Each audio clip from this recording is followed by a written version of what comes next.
Hey, welcome back. This is episode 2 of the Shi-Spot. I'm Shyla. I just started this podcast, and if you want to know a little bit why I started it, you can check out my first episode. But basically, I was a former radio personality that really fucking missed not just being on the radio, because I love being on the radio and expressing myself, but it was just like I didn't really get to talk about the things I actually wanted to talk about. I am currently a counselor, social worker. I'm getting licensed to do that. So, one day I could probably give advice. Actually, I could technically give advice now and it'd be like kosher. I don't know if it actually is good advice, but I mean, I could give it, In other words, there's so many people who go out on the air and give advice and they got literally no means to give advice, right? They have like no educational background, nothing. Sometimes those are the best people to give advice though, too. But anyway, I want to be the person who is talking to you about things. I want to live whatever I tell you. That's all. Like, I'm going to talk about the stuff that I go through and make some sort of relational quality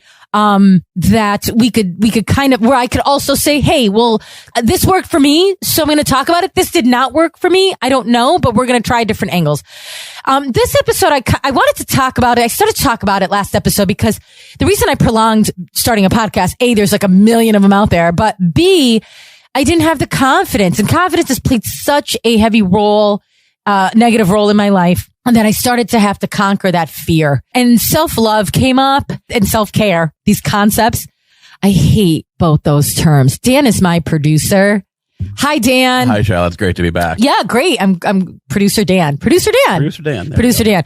Producer Dan's actually from my hometown of Scranton, Pennsylvania, and we went to high school together. But yeah, self-love and self-care. These are the two things that I kind of wanted to talk about today, because as I was going through all my nonsense the last 6 months of just kind of a failed non-relationship and like me trying to start over in a career that's not radio and moving to a new city, which is New York, I had to actually stop and go like, wow, I really lost a lot of me. And I remember talking about this to somebody, and somebody's like, you got to love yourself. I think it was my brother. But this other black nurse, God love her, she was great. She was like, you got to love yourself. I'm like, I don't like that concept. She's like, yeah, you do. Like, she liked the fact that I was challenging her. But, women use this concept of self-love. You hardly ever see men use it. But when my brother's like, yeah, you just didn't love yourself. You loved that other man that I was dating, whatever, more than you loved yourself. Or you loved this person in the past more than you loved yourself. And it always kept coming up. I'm like, oh, okay, I have to love. What the fuck does that mean, to love yourself? Like, what does that even mean? I don't understand it, because to me, we are, this is getting real philosophical. We are love. We are the consciousness. We are energy. We just think we're not full of love. You are, Dan, just love, a walking being of love. That's it. You just haven't realized it yet. So we always feel a void. And then we go to all these external things like love, like a relationship and work or whatever we think is going to fulfill us. And then we realize, oh, we still have a void because we haven't realized that we are everything. It's a very, very, very Eastern way of looking at things. Okay. But to me, it helped me realize this whole self-love crap really doesn't work. Thoughts? What's your perspective on the Western version of self-love? Because I think that's where you're coming from, where it's washed down, or it's it's been become generic, so it's be attainable for the masses. Well, I think we all hear this constantly, like, you got to love yourself and go, girl, and you're independent, and yeah, you got this. It's like, no. Like, I can't say all those affirmations because it doesn't make any sense to me.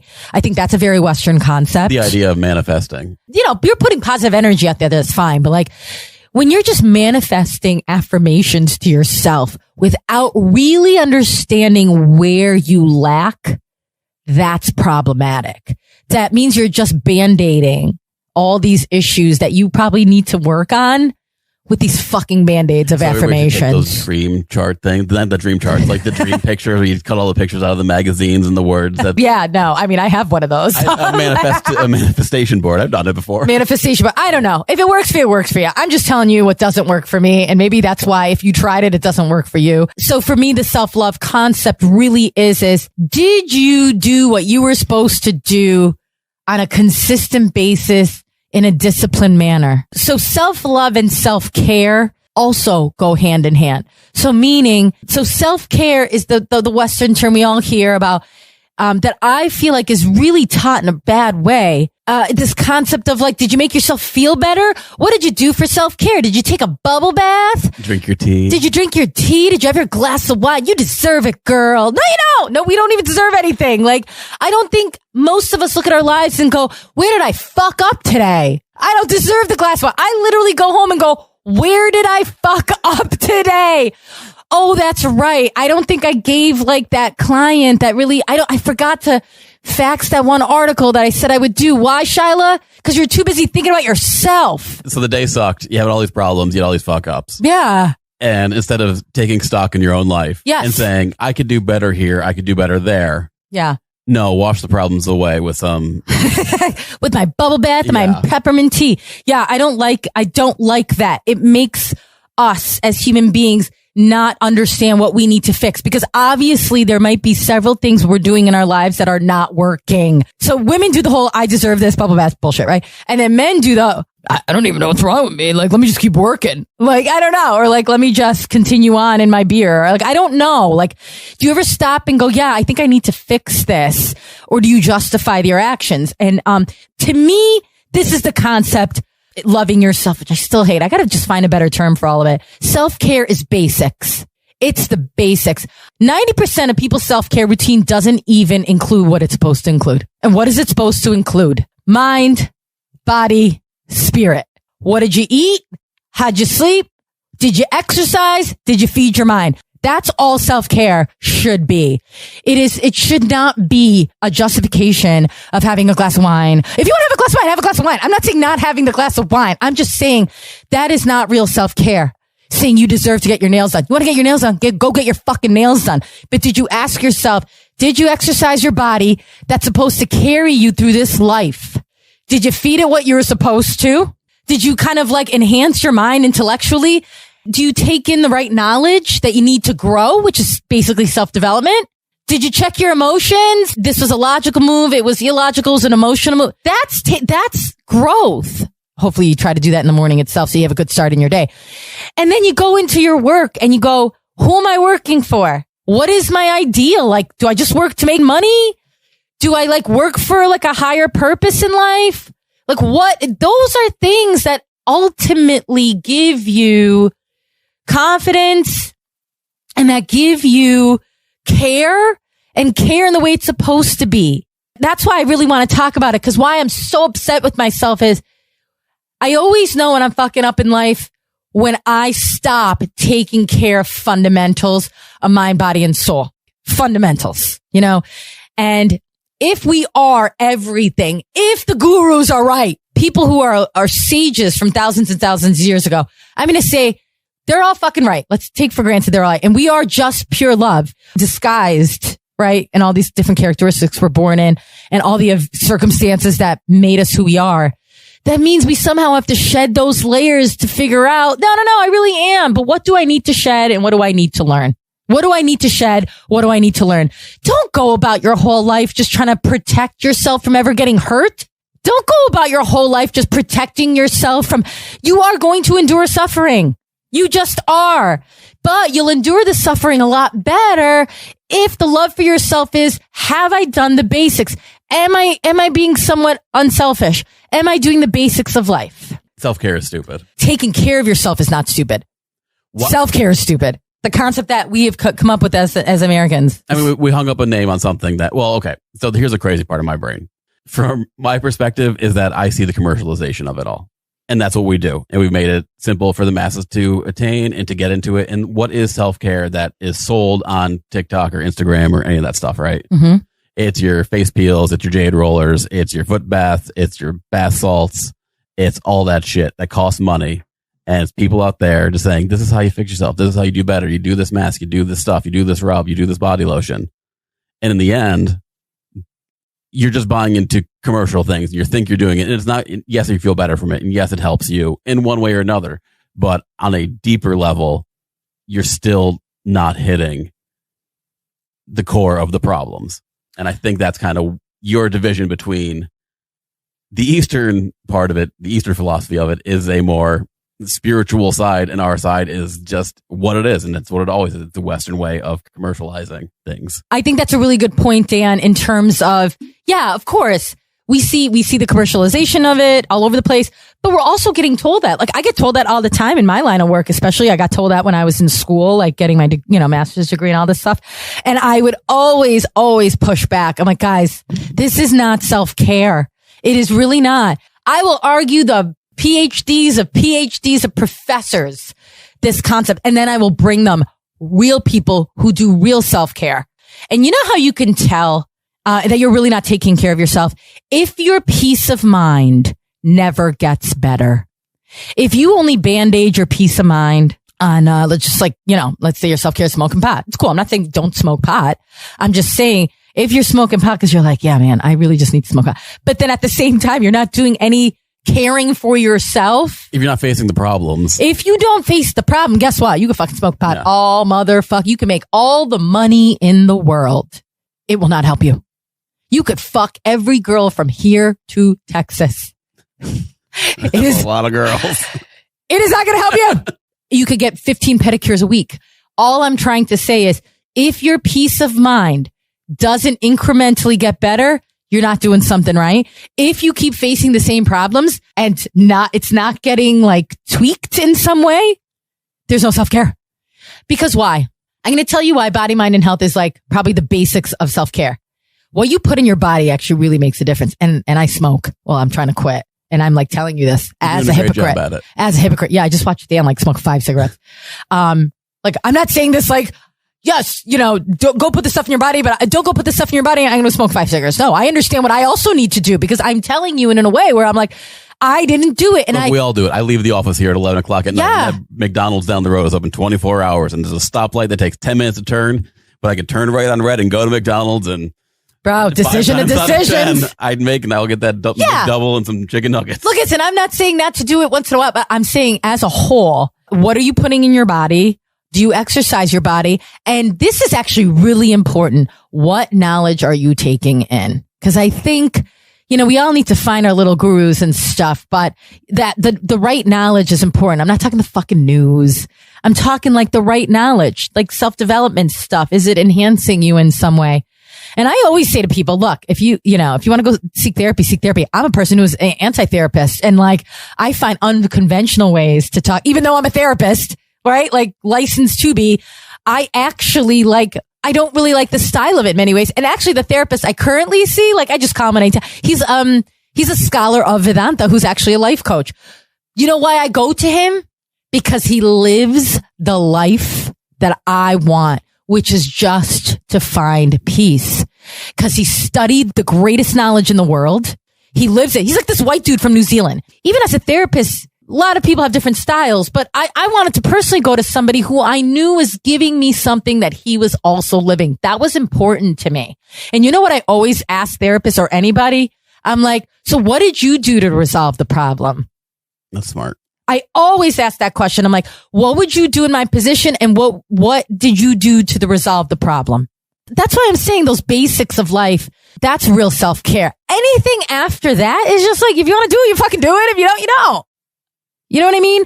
So when you start doing those practices, you will gradually notice a difference mentally. You'll feel like less agitated. And then you kind of tackle the day a little differently every time. And then about the loving yourself, people love themselves way too much than they actually should, because another concept I feel like we understand self-love is this kind of selfishness. What can I do for me? What's going to benefit me? I got to think about me. Well, I think a lot of people are going to life coaches and a lot of their thoughts and ideas and however they're teaching them, I feel like a lot of it is they say it's okay to be selfish. They all do it. And they all say it. Who doesn't want to hear, oh, I can be selfish? Because they're validating you. Yeah. Yeah. I mean, that's a basic 101 of any type of therapy or coaching, right? Let me validate you but first. That's something else. So you now come back to me. Come into like the lexicon of like, it's okay to be selfish. Now I can do this. I deserve this. Yeah. I throw all those concepts out of my brain. I don't deserve shit. No, seriously. Yeah. You're really hard on yourself. But it's not, because I don't use deserve as a positive language. I use deserve as negative. You don't get what you desire. You get what you deserve. Meaning, many of us, if we're not taking stock in how we act every day to ourselves, other people, we actually forget how shitty we actually could be. We don't see how we might have deserved this in some fucking karmic way, I'm sure, or like it's coming back to us in some way. I don't deserve anything, and I don't think anybody fucking deserves anything. What I mean by that is there was no guarantees in this life anyway to deserve anything. Just because I went to college and I got a master's degree or whatever, or I did radio for 15 years. I deserve to be back on the radio. I deserve all this money. I remember even being in radio and like, you get $500 for a 2-hour gig where you did nothing. And I had radio friends who'd be like, I deserve more. You would hear that all the time. On what motherfucking basis? You know how hard it is for a regular Joe to make $500 motherfucking dollars? And you sit there and stand there in front of your goddamn table handing out t-shirts. That wheel, though, you got to keep spinning it sometimes. The fucking wheel. Don't look at your life as something you deserve. I'm sorry your life didn't end up the way you thought, but there was no guarantee in it anyway. You know what I mean? Well, doesn't that go to the idea of like you're not supposed to worry about the outcome so much? You're not supposed to. You're not. You're supposed to be process oriented, not goal oriented. Outcome, right? It's very hard to do. I'm not saying these things like it's not hard. You got to try to be process oriented. Process oriented means the discipline, what you do every day. You know what I mean? Like the routine you create every day that eventually will get you that clarity or peace of mind. Because it's all about really better decision making. How could you make better decisions? How did you exercise it? What knowledge do you take in? And I don't care if you have a family or not. You could always make time for this, even though I don't have a family. I have no room to say that. You do have a cat. I do have a cat. That takes a lot of my time. No, I get it. Everybody's lives are busy, but that's the thing. You got to prioritize those things. And that to me is really that kind of loving yourself. I don't know about you. I would say about 90% of my days when I wake up in the morning, I feel guilty. I feel guilty about something I did the night before, or I feel guilty that I had a cigarette I shouldn't have had, or I feel guilty that I didn't give it some, like, I just don't like that feeling because I know I missed something. I also feel like when you have the right people in your life, you won't feel so agitated, you know?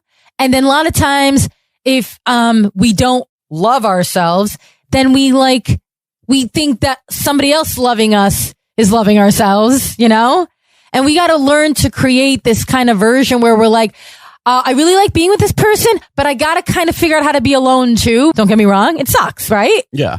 But I also know that if change is inevitable and I know people could leave or not leave, how am I alone? What do I like to do? How could I create? And it's very, very, very difficult to do. But that doesn't mean like you resist love. That doesn't mean you protect yourself all the time from great connections. You never know what a connection can bring you, honest to God. Like you really don't. I always say, you know, you give love. It is not predicated on what that person does for me or doesn't do for me. When I say I love you to somebody, I do genuinely love them. I won't take it back. Doesn't mean we'll have a future. It just means like, I did really love you at your core, at least what I thought your core was, good and bad. You might still be in an area where your concept of love is, well, what are you going to give me? What's it in for me? So this whole idea of loving yourself is just, you accept your faults. You know what you're good at. You know what you're bad at. You try to do better on the things you're bad at. You're going to falter a bunch of times. And you don't walk around thinking you deserve fucking anything except that you are whole. That's it. You're whole. You got it. You're just trying to perfect the whole and then take away the layers that aren't working for you. A hole as an entire, not a hole like a black hole. Yes, not a black hole. You just, you know, and this is also based on a lot of conversations with women recently. They're not going to agree with me probably. It's fine. To me, I guess I would replace the word deserve with I need. This is what I need. This is at my core. My brother's wife trained musically as an opera singer, great opera singer, this and that. And, you know, after COVID, like so much things went out. And you know what? She's not getting gigs like she probably would like to or would. But a lot of people in the arts are probably not getting that. But like, you can either sit with the mentality like, hey, you deserve this. I did this and I did this and I did this. And you could say the same for your relationship. I did this and I did this and I did this. But you're not guaranteed anything. And unless you make peace with the fact that you weren't guaranteed that was the be all end all, which none of that's going to be, And you get stuck in it. You just get stuck in that cycle of like, I regret doing this. I regret doing this. I hate everything. That's where anger builds and frustration builds. It's like, you got to learn to pivot. There is great positivity in the pivot, like pivoting, when things don't go your way and just going back to the basics of, okay, what are my needs? What do I need? I like to sing. Okay, cool. Like, obviously it's harder said than done, but yeah, like, what do I need to do to just fulfill these basic needs that my soul needs? Just being comfortable in that change. Oh yeah. Like, change is inevitable, but we all walk around like, can't believe that fucking happened. Like, it sucks, but this is my point. Don't shy away from it. You'll just bounce back a little bit better. You will not understand joy and happiness unless you suffer. One cannot exist without the other. No one could just be happy. No one could just be sad, because you're not going to experience, you don't know what the one is unless you suffer the other. If you're always happy, you wouldn't even know you're happy, because you're always happy. There isn't a counterbalance to it. But happy feels good and suffering is uncomfortable. So but you wouldn't even know you were happy and comfortable because you never experienced sadness. It's a duality. The world is just duality. That's all it is. Well, what's great about spirituality is to rise above the duality. You want to rise above the ebb and flow of it. You want to look at it in a bird's eye view, you almost want to look at yourself going through it going, oh, this is just another ebb and flow. It's very hard, right? It's extremely hard to do. And so hence we have psychology, hence we have CBT and DBT. And how can we correct the problem immediately? Give me techniques. And I'm not saying that's not all helpful. That could all be helpful, but I'm the type of person who's going for the source. Like, I want to know how to ultimately live. I'd love to reach enlightenment, but I'm just saying, like, I'd love to know how to ultimately live. I don't want just the quick fixes anymore. You want it to be fixed finally. Hence the self-care, self-love concepts, which I don't like, which I've given you my new versions of, right? And they've definitely reprogrammed the way I see things. But yes, it's a process. You're not going to get the quick fix from it. You're just not. And so, yeah, I think for me, it is to move beyond the duality of life and all those emotions, because inevitably we're all going to endure some sort of suffering, and then we're all going to endure some sort of brief bouts of joy, So I hope you enjoyed this episode. This is episode 2 of the Shi-Spot. I'll tell you why I named it the Shi-Spot real quick. You want me to tell you? I want to hear it. Or should I save it for the next episode? Oh. Yeah. Ooh. Yeah. Hi, one person that listened to me. Thank you so much. No. So, all right. I will see you next time. And thank you so much for giving me a shot and for listening.